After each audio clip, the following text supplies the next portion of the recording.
Let's bring in my second panel for the evening. Shadow Environment Minister Jonathan Duniam and Senior Fellow at the Menzies Research Centre, Nick Cater. Welcome, gents. The Albanese government's promise to buy Rex Airlines if no other buyers emerge has been slammed as a massive waste of taxpayer money by one of their rivals, Hinterland Aviation. The CEO of Hinterland Aviation claims that Rex is struggling to find buyers because its fleet is outdated, unsupported and financially unsalvageable. Jono, I just find it so funny that we have the government now proposing to nationalise an airline that it essentially ran out of business because they tried to have a go at running planes between capital cities, but of course that market is so tightly regulated by the federal government that they never had a chance to get anywhere with it, and now they want to buy the thing.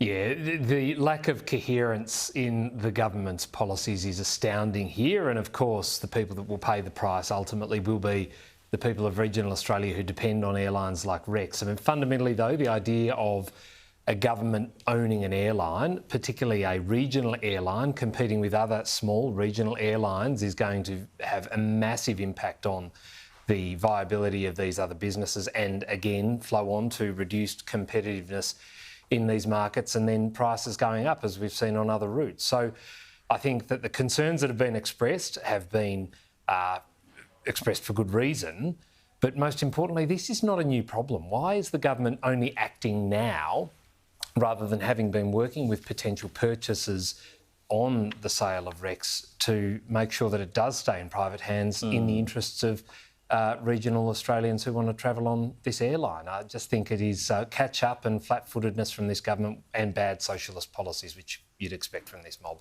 I think the TWU might have something to do with that. Now, the Treasurer called on financial regulators today to soften home lending rules so it would be easier for people with HECS debts to purchase a home. Here he was explaining the reasoning for this change. We need to recognise that student debt is different to other kinds of debt. It's different because paying it back is contingent on income. If people are between jobs, the repayment of student debt is paused. There are a whole range of reasons why this is a different kind of debt. Now, Nick, ostensibly the point of this is to try and make sure that the government meets its goal of building 1.2 million homes. Like, OK, we'll get more money out there so people can buy and build homes. But haven't we been talking about this small problem of inflation for a while, which was in no small part caused by the fact that lots of money was lent to people, and now the answer apparently is to lend even more money? Yeah, look, and it worries me that the Treasurer is saying that HECS debt isn't real debt. Look, it is debt. It's debt to people like me. I'm a taxpayer. You know, and Albanese's great plan to ease the HECS debt of 4 million students, or 3 million students, I think it is, it's going to cost every taxpayer $1,500. So I've got to fork out $1,500. Some smart aleck can do a degree in communications, you know, bullshit at Southern Queensland University, have I? I mean, that's where we're at. And it is a real debt. And the, you know, he says, well, it's a contingent on how much you earn. So do you think a bank is going to give a loan to somebody who hasn't actually reached the threshold where you have to pay that back? Look, I really understand where young people are in trying to get a foothold in the property market. They've got HECS debt. They've got superannuation. You know, they have to compulsorily give 11.5% of their wages in superannuation, going to 12% in June.